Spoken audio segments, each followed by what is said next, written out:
उत्साहित मनोज राकेश के घर पहुंच गया। विष्णु भी वहीं बैठा हुआ था। मनोज ने अपने मन की इच्छा राकेश से कह दी। राकेश, मेरी इच्छा दुष्यंत सर जैसा एसडीएम बनने की है। राकेश भैंस का गोबर उठाकर डलिया में डालते हुए मनोज से बोला, तो बन जाएगो, उसमें कौन सी बड़ी बात है। ऊपर से कोई ना आवते, आदमी ही बनते हैं एसडीएम। विष्णु को कुछ दिन पहले ही 12th फेल हो चुके मनोज के मुंह से इतनी बड़ी बात सुनकर हंसी आ गई। वह जोर जोर से ताली बजाकर हंसने लगा। फिर उसने दोनों को सुनाते हुए कहा, मनोज, तू अपनी औकात में रहकर बात कर। डिप्टी कलेक्टर तो बहुत दूर की बात है। तू तो क्लार्क भी नहीं बन सकता। 12th पास कर नहीं पाए तुम, चले डिप्टी कलेक्टर बनने। आदमी को उतने बड़े सपने ही देखने चाहिए जितनी उसकी हैसियत हो। विष्णु ने मनोज के मन में पल रहे सपने को चकनाचूर करने की कोशिश की। यह बात सुन मनोज का स्वप्न भंग हो गया। उसे लगा कि जो लड़का 12th में ही फेल हो गया हो, क्या उसे इतने बड़े सपने देखने का हक है। निराश मनोज सिर झुकाकर बैठ गया। लेकिन राकेश विष्णु की बातों से अप्रभावित रहा। उसने गोबर की दूसरी खेप डलिया में डालते हुए कहा, मैं तो अब भी यही कहेंगो कि आदमी मेहनत करेगो तो कच्छू भी बन सकतो है। विष्णु को राकेश की बात में अपनी पराजय महसूस होने लगी। उसने राकेश पर व्यक्तिगत आक्रमण करने का मन बना लिया। राकेश, तू क्या जाने पढ़ाई लिखाई की बातें। तू तो गोबर उठा। मैं 12th में फर्स्ट क्लास पास हुआ हूँ। जब मैं डिप्टी कलेक्टर बनने की नहीं सोच पा रहा तो ये 12th फेल मनोज कैसे बन पाएगा डिप्टी कलेक्टर। लाखों लोग बैठते हैं परीक्षा में, तब बड़ी मुश्किल से 15-20 डिप्टी कलेक्टर बनते हैं। विष्णु की बात सुनकर मनोज के मन में कुछ देर पहले आया उम्मीद का झिलमिलाता प्रकाश अचानक दूर हो गया। विष्णु ने अपने विचारों से मनोज के मन में कुछ देर पहले उठे उत्साह के तूफान को ठंडा कर दिया।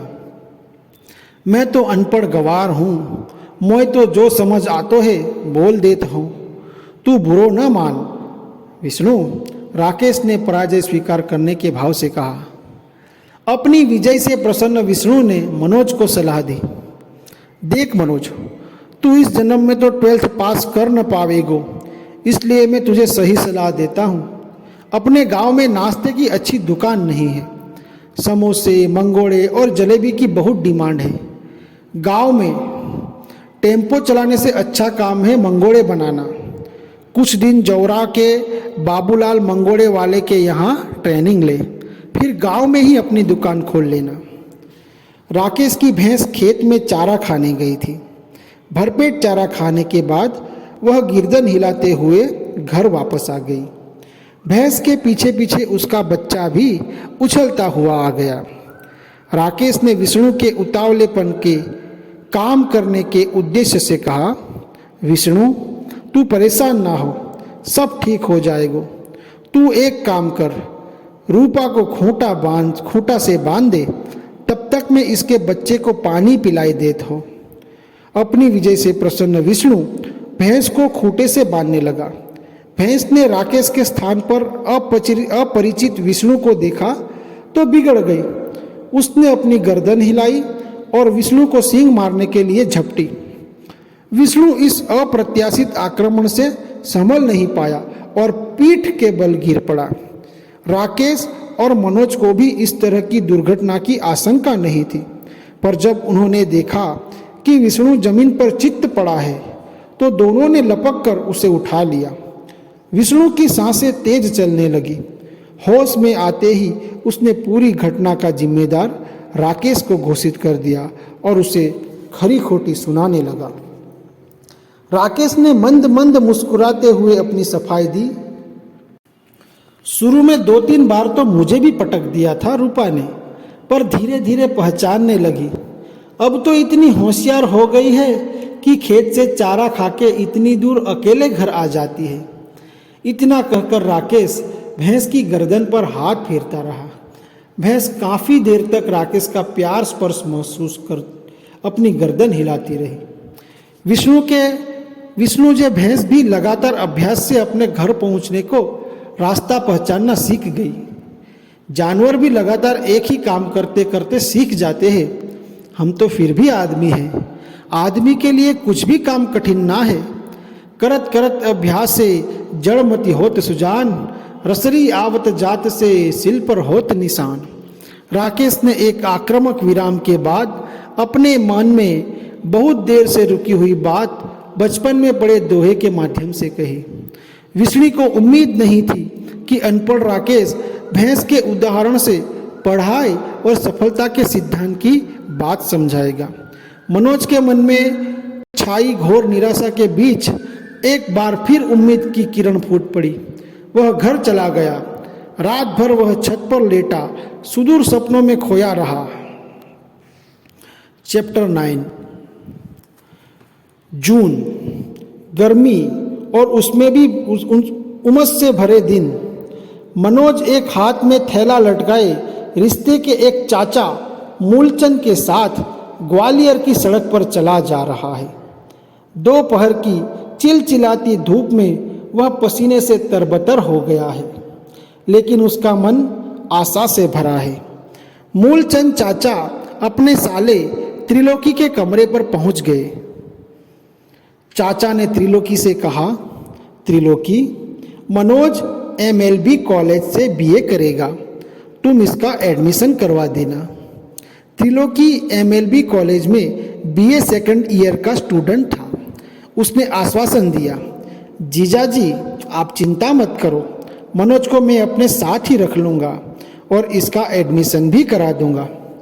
त्रिलोकी की बात से संतुष्ट होकर मूलचंद वापस चले गए।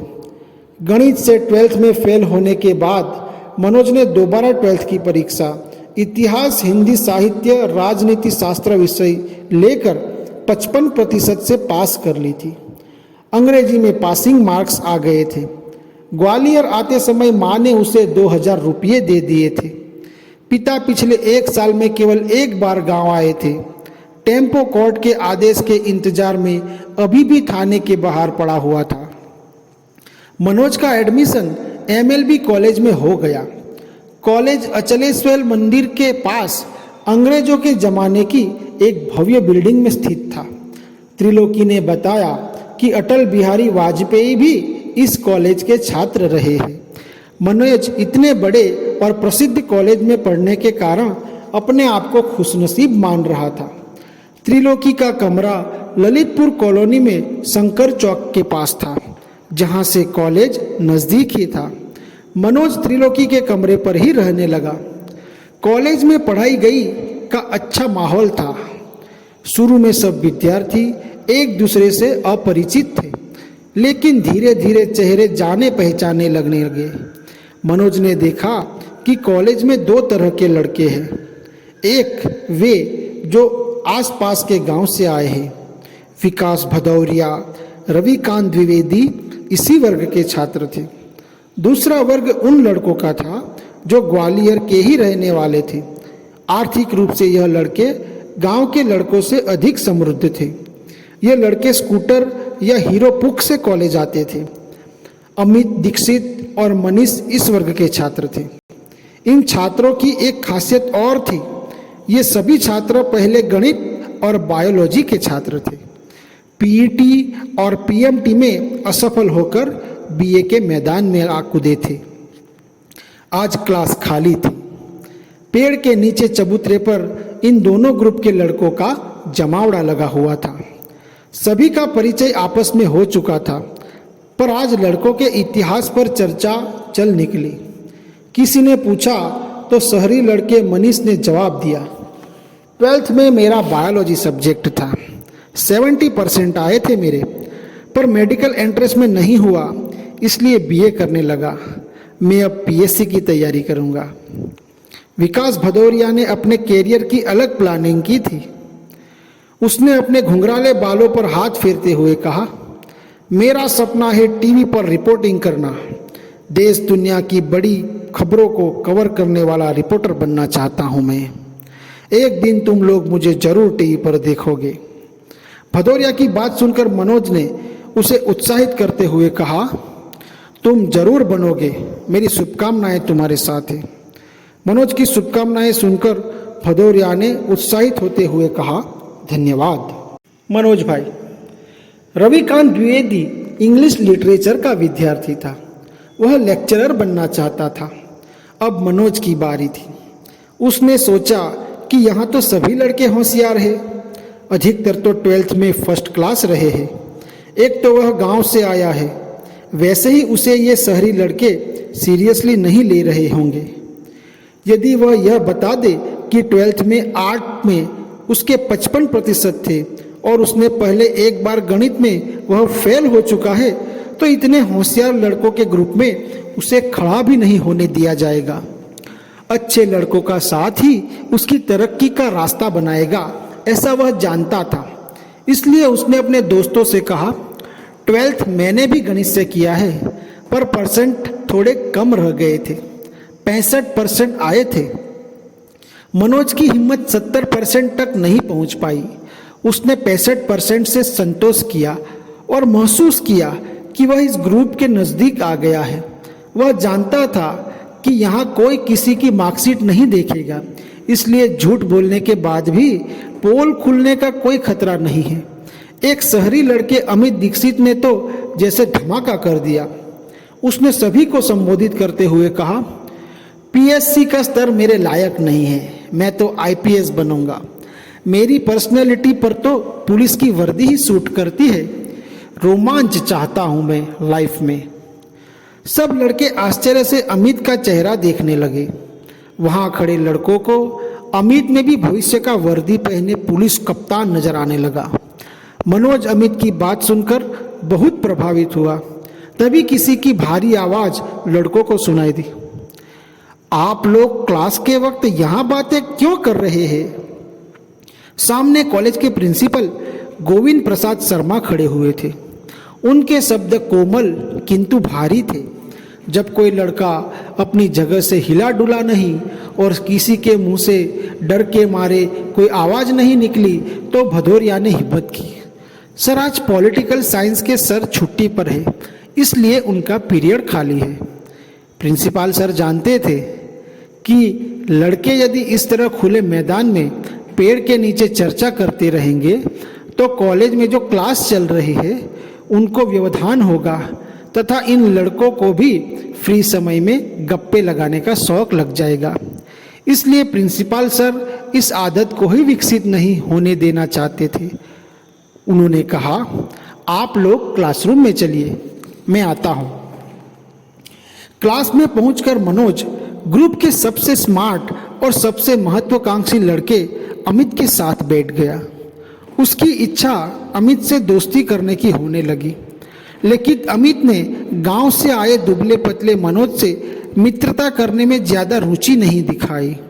वह मनोज के पास से उठा और शहरी लड़के मनीष के पास जाकर बैठ गया।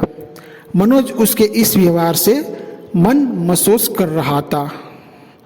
प्रिंसिपल सर ने क्लास में आकर बातों में वक्त बर्बाद नहीं किया और लड़कों को सीधे पढ़ाना शुरू करते हुए कहा, पहला प्रश्न किया, क्या आप लोगों में से कोई मार्क्सवाद के बारे में कुछ जानता है? सब चुप। गणित और बायोलॉजी में 12th पास लड़कों को मार्क्सवाद के बारे में कुछ नहीं पता था। कुछ देर पूर्व आईपीएस बनने की इच्छा रखने वाला अमित दीक्षित भी मार्क्सवाद के बारे में कुछ नहीं जानता था। पूरी क्लास में सन्नाटा था। मनोज ने मार्क्सवाद के बारे में 12th के राजनीति विज्ञान में पढ़ा था। मार्क्सवाद के बारे में प्रिंसिपल सर को बताकर वह न केवल क्लास की नज़र में बल्कि प्रिंसिपल सर की नज़र में भी अपनी योग्यता सिद्ध कर सकता था। उसके लिए यह अच्छा मौका था। उसने हिम्मत करके अपना हाथ खड़ा किया तो प्रिंसिपल सर ने कहा, चलो, इतनी बड़ी क्लास में कोई तो है जो मार्क्सवाद के बारे में कुछ जानता है। क्या नाम है तुम्हारा? मनोज ने प्रिंसिपल सर के साथ साथ पूरी क्लास को अपना नाम बताया। मनोज कुमार शर्मा। प्रिंसिपल सर ने कहा, बहुत बढ़िया मनोज, बताओ क्या जानते हो तुम मार्क्सवाद के बारे में। मनोज ने बताया, सर दुनिया में अमीर और गरीब दो वर्ग है। अमीर वर्ग अपने लालच के लिए गरीब वर्ग का शोषण करता है, इसलिए गरीब वर्ग को अपने अधिकार अमीरों से छीन लेना चाहिए। यही कार्ल मार्क्स कहते हैं। उसे जितना और जैसा भी याद था वह बता दिया। प्रिंसिपल सर ने कहा, दोस्तों यहाँ अमीर वर्ग को पूंजीपति और गरीब वर्ग को सर्वहारा कहा गया है। वेरी गुड मनोज, बैठ जाओ। इसके बाद प्रिंसिपल सर ने आधा घंटा मार्क्सवाद पर लेक्चर दिया। मनोज मंत्रमुग्धता सुनता रहा। घंटी बजने पर क्लास समाप्त हो गई। रविकांत द्विवेदी और भदौरिया ने उसे आज की उपलब्धि पर बधाई दी। भदौरिया ने मजाक में कहा, मनोज यार मुझे तो लगता है हम अलग अलग गांव से आने वाले लड़के सर्वहारा वर्ग के हैं और ग्वालियर के मूल निवासी स्कूटर मोटरसाइकिल से आने वाले स्मार्ट लड़के पूंजीपति वर्ग के हैं। आज तुमने क्लास के सर्वहारा वर्ग की नाक ऊंची कर दी। भदौरिया द्वारा की गई इस तारीफ से मनोज का चेहरा खुशी से चमकने लगा।